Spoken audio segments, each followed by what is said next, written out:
Coming up on Arirang News, South Korea today reports more than 2,000 new cases of COVID-19, even at the highest level of social distancing. Some regions of the country are reporting a shortage of hospital beds.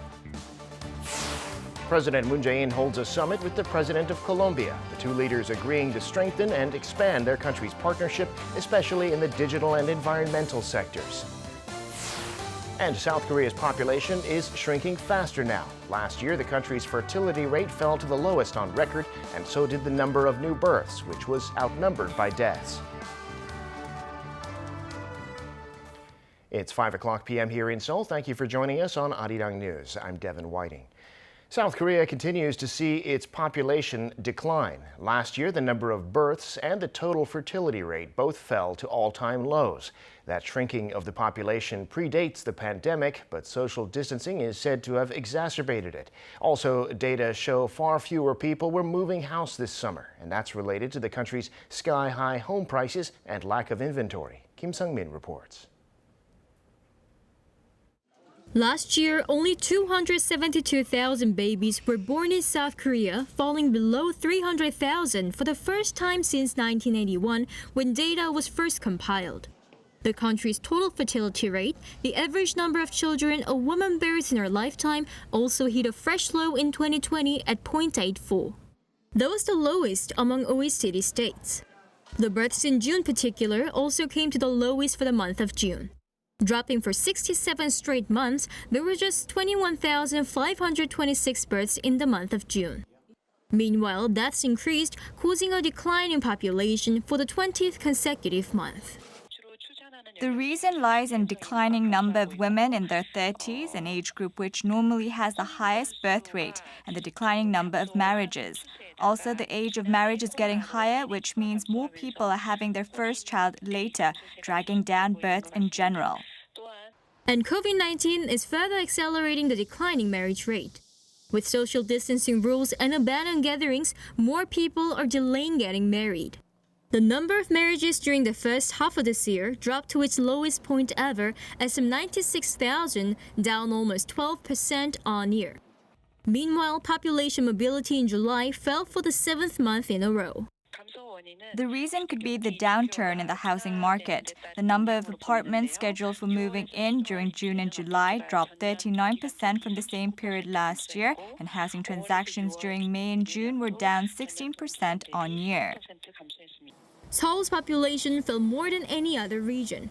The number of people living in the city dropped by some 8,400 in July, due in part to the sky-high house prices. In July, the average price of apartments in Seoul reached over $940,000 for the first time. Kim Sung-min, Arirang News. The volume of South Korea's exports and imports rose in July for an 11th month in a row on the continued recovery in global demand. According to the Bank of Korea, the country's export volume index was up 7.3% in July from a year ago. That was led by computers, electronics, as well as transport equipment and automobiles. In terms of import volume, the index increased by 9.1%, even more, mainly backed by transportation equipment and primary metals. The fourth wave of the pandemic in South Korea has made consumers more pessimistic about the economy, but business sentiment is holding steady.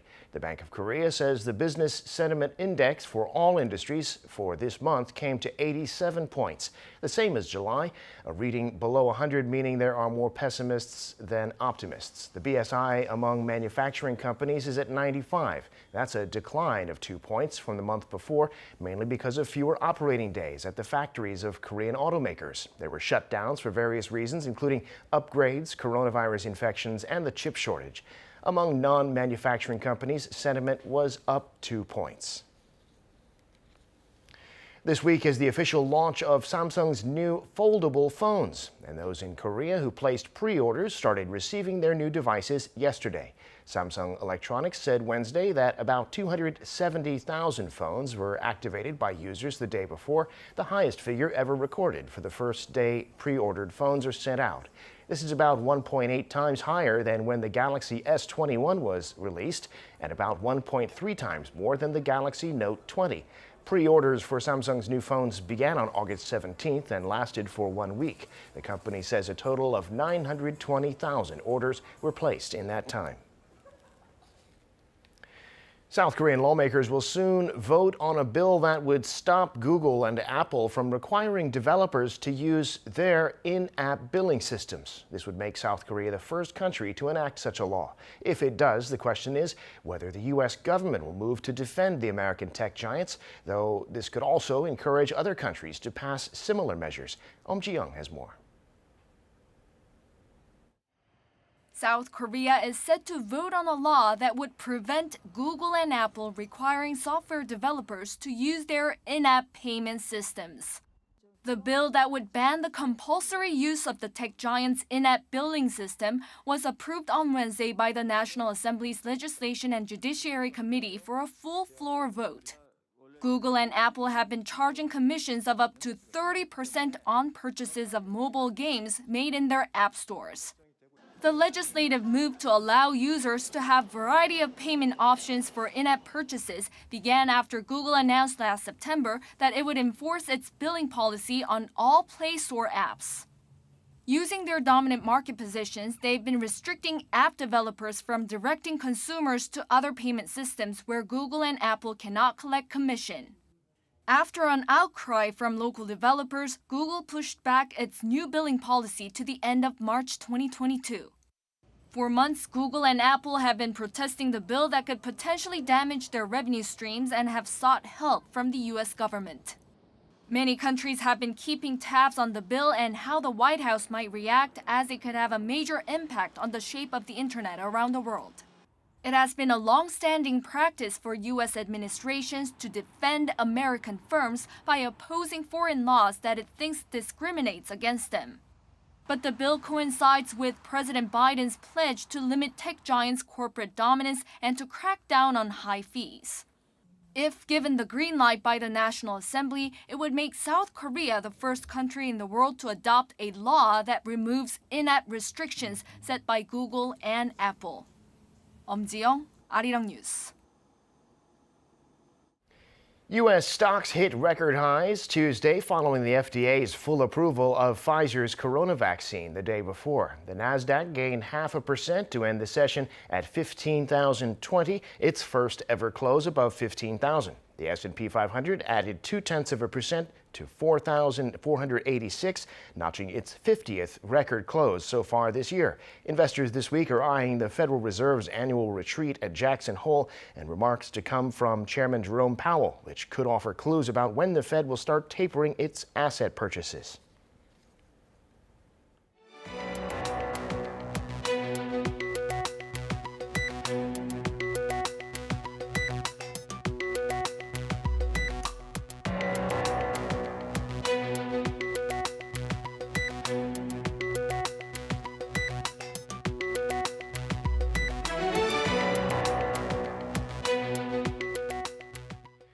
For our in-depth segment today, we're going to take a closer look at the fourth wave of the pandemic in South Korea and its impact not only on the broader economy, but its huge toll on small businesses and what can be done about it. And for that, I'm joined on the line by Dr. Song Soo-young, Professor of Economics and Business at Chungang University. Professor Song, good afternoon. Thanks for coming back on. Yeah, good afternoon. Thank you for inviting me. Well, let's start with the distancing rules in Korea, which have put service businesses on the brink of collapse, it has to be said, and indeed many have simply had to close their doors. I'm referring specifically to the limits on operating hours at restaurants, bars, and cafes, and we're paying a major cost to try and stop the virus. So how effective do you think these measures are, and what else can be done without doing even more damage? I believe this measure is kind of necessary evil because of there is clearly we are witnessing the trade-off between the economic activities and the widespread of the first wave of the Delta virus variant of the Corona-19. So. Because of some restriction on the distancing measure adopted by the government, apparently the small and medium enterprise, including self-employed stores, or the F&B services, those industries not only affected by the reduction of the consumers and clients, but also as some declining the revenue for those stores to remain open. So one of the best way is in order to allow them to shut down their own stores and let them help them with some government subsidies and some monetary help and monetary rescues to them. And because as long as this is a transient and temporary, then we could expect some resurrection of the economy after the pandemic of the first wave. So I think this is a kind of, as I told you earlier, is a necessary evil and some kind of unavoidable. Then do we have other alternative? Not much. So that is the problem. But one way to overcome in the coming future is as far as I know, the vaccination percentage of the population is now on the very close to the 50%. So by the end of the September, as long as we have reached some quite a high level of the vaccination rate, then we could look for some ways to cohabitation of the coronavirus. Until then, we need some help for the small and medium enterprise, and that is some unavoidable necessary evil, I believe. Right, and we have to note that the government right now is actually paying out its latest round of relief funds, mainly to these kinds of small businesses. And Professor, zooming out a bit, we can see the effect of the pandemic on Korean businesses that rely on production overseas. For example, in Southeast Asia, Vietnam for one, the virus is a major challenge. Tell us about that and how companies are dealing with the impact on their supply chains. Yeah, there are two aspects of this problem. Because of the outbreak and widespread spread of the coronavirus in Southeast Asia particularly, because those countries, if the government decided to lock down the economy and the manufacturing companies which was located in the Southeast Asia, they should be subject to the lockdown and stop manufacturing some imports and some other products to be sold to other foreign markets. Therefore, that is one way. And another aspect is because of the shortage of the cargo and the supply chain. So that could cause some double-dip problem. And so it could have some transient inflation pressure on the prices. But however, I believe this should be temporary as long as the lockdown could reduce some speed of the Delta virus spread, and then also the vaccination. So one way to do some developed countries such as G7 countries, they must help these countries to deliver the vaccines to help keep them from spreading out the coronavirus. So I think to that regard, then, even though this is very transient and temporary, then Korean companies have no other way but to suffer and then endure and persevere these situations. Right. Well, finally, Professor, what do you think the impact of the fourth wave will be ultimately on the Korean economy overall? I mean, we've had a sustained recovery here in the first half of the year at least, but let's say the impact this year and next. Yeah, I believe there are also two aspects, the behavioral aspect and the actual economic shrinking economic activities. As for some behavioral aspect, the government should be careful and then try to make the consumptions not dampening. I mean, because as far as I'm concerned, the BSI remains at 95% and then 95 index, and consumer sentiment remains the same as in July, 87. So then do not make matters worse. So the government should be prepared to keep the economy and the people's some demand at even though there is some shortage of the supplies, and then with the help of the government subsidy to the people and keep the self-employed afloat. I think that is one way to do that. And then the other one, the manufacturing shutdown in the foreign countries and the Southeast Asia countries, that is unavoidable. So to that regard, but even that will be very short and transient. So then after that, we are going to be on the track of the recovery. So what is important for the government is to deliver the rescue money and the rescue help to the economic participants in Korean, our economy. That is very important. Indeed. All right, Professor, we'll have to leave it there for today. Professor Song Soo-young, thank you for sharing your insights with us today from a business perspective on the pandemic. We appreciate it. Okay, thank you.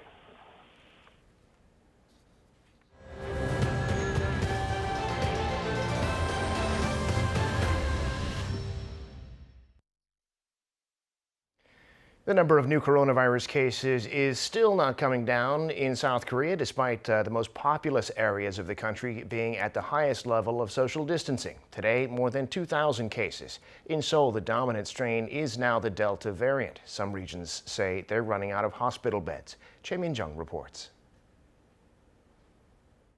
South Korea Wednesday reported 2,155 new cases of COVID-19. This is the country's second highest daily tally. All but 41 cases were locally transmitted, and the majority were confirmed in the Greater Seoul area. Seoul alone reported more than 670 cases, the highest ever reported in the capital. According to health authorities on Wednesday, this is mainly due to the spread of the Delta variant, which has now become the dominant strain in Seoul. More than 90% of recent cases were caused by the Delta variant. The number of critically ill patients also hit a record high, reaching 434. According to health authorities, around 30% of hospital beds are available as of Tuesday afternoon. However, with the prolonged fourth wave of the pandemic, some regions are experiencing a severe shortage of hospital beds. The cities of Daejeon, Sejong, and Chungcheongnam-do province each have only one bed left. The number of severely ill patients tends to increase 2 weeks after there's an uptick in the number of infections, and that is what's happening right now. However, the number of patients is expected to further increase from September. The most important thing right now is first, to stop the number of infections from increasing, and second, increase the vaccination rate. With less than a month left until the Chuseok holiday or Korean Thanksgiving, the government says it will review the virus prevention measures for the holiday while monitoring the current infection trend. We will decide on matters regarding travel to other regions and family gatherings when we come up with measures before the Chuseok holiday.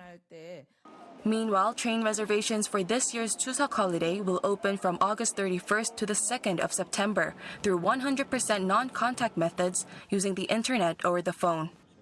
Choi Min-jung, Arirang News. President Moon Jae-in held a summit this morning at the Blue House with Colombian President Ivan Duque. The leaders discussed ways to develop bilateral ties and cooperate in the post-pandemic era, agreeing to develop a comprehensive and forward-looking partnership. The Colombian leader is in Seoul for a state visit. Kim Min-ji has the details. South Korea and Colombia will be bolstering their cooperation in the digital and environmental sectors to achieve economic recovery in the post-COVID era. President Moon Jae-in on Wednesday held a summit with his Colombian counterpart Ivan Duque at the Blue House, his first in-person sit-down with a leader from a Latin American country since the pandemic began. Presidents Moon and Duque agreed to expand comprehensive and forward-looking cooperation, with next year marking 60 years of diplomatic relations. 양국은 식량, 보건, 4차 산업혁명을 비롯한 새로운 도전에 맞서 양국 관계를 더욱 발전시키고 협력을 확대해 나갈 것입니다. 대통령님의 국빈 방안과 오늘의 정상회담이 다양한 분야의 실질 협력을 확대하고 함께 번영의 길로 나아가는 계기가 되길 바랍니다. 감사합니다. The two sides launched a free trade deal in 2016, and since have increased their bilateral trade and investment. Moon asked for Colombia's interest and support to enable South Korean companies to participate in infrastructure projects in the Latin American country, which Duque welcomed, noting Seoul's outstanding technology. President Duque also said he would help South Korea join the Pacific Alliance, a regional integration initiative involving Colombia, Chile, Mexico, and Peru. Moon, meanwhile, thanked Colombia for coming to South Korea's aid in the Korean War, the only country in Central and South America to do so, expressing his administration's willingness to expand support for war veterans and their families. Duque reaffirmed support for the Korean Peninsula peace process. 70 years ago, we were united to protect the principles we share. And today, Colombia and South Korea are cooperating in the fields of development, innovation and creativity to provide more opportunities to the people of both countries. I believe that state-of-the-art technologies like 5G will become an arena for win-win cooperation between the two sides. The leaders were also present for the signing of 6 MOUs, including ones on bolstering bilateral cooperation on healthcare, excavation of remains from the Korean War, and on cultural exchanges. Prior to the summit, they exchanged state medals in recognition of their countries' respective contributions toward each other's national development and security. The visit was arranged to mark 10 years since the forging of a strategic partnership and 7 decades since Colombia helped in the Korean War. The Colombian president arrived in Seoul on Tuesday for a 3-day state visit. Before wrapping up his trip on Thursday, Duque will visit the demilitarized zone and the War Memorial of Korea. Minji, Arirang News. In other news, around 380 Afghan nationals who've worked with the South Korean government in the past, along with their families, are due to arrive in Seoul on Thursday. They reportedly include some 100 children. At a briefing Wednesday, South Korea's Vice Foreign Minister Choi Jong-moon said they are set to arrive at Incheon International Airport on board South Korean military planes. They include people who've worked with South Korea for years at local embassies, hospitals, or vocational training centers. They will not be given refugee status, but will instead be treated as people with special merit. Upon their arrival, they'll first be tested for COVID-19 and sent to local government facilities. Japan has reportedly decided to discharge radioactive water from the Fukushima nuclear power plant into the sea just 1 kilometer off the coast using an undersea tunnel. Multiple Japanese media outlets report that TEPCO, the plant's operator, will announce their decision as soon as Wednesday to start discharging the contaminated water in spring 2023. TEPCO reportedly aims to submit the plan to Japan's Nuclear Regulation Authority as early as next month and will soon start preparing to lay pipes on the seafloor. The plant has been storing some 1 million tons of the water built up since 2011 when a massive earthquake and tsunami destroyed its reactors, contaminating its cooling water. The Korean Thanksgiving holiday of Chuseok is coming up in less than a month, and for those planning to travel, train tickets this year will only be sold online to prevent people crowding to buy them at the train stations. KORail says tickets for September 17th to the 22nd will go on sale for 3 days from next Tuesday to Thursday. You can buy them on the KORail website, through its app, or over the phone. The first day of reservations, however, will only be for seniors 65 and older and people with disabilities. At first, they'll only be selling window seats, and then depending on next month's social distancing measures, the government will decide whether or not to sell aisle seats too. And that brings us to the end of this newscast. Thank you for watching. More live news coming your way at 7 p.m. Korea time.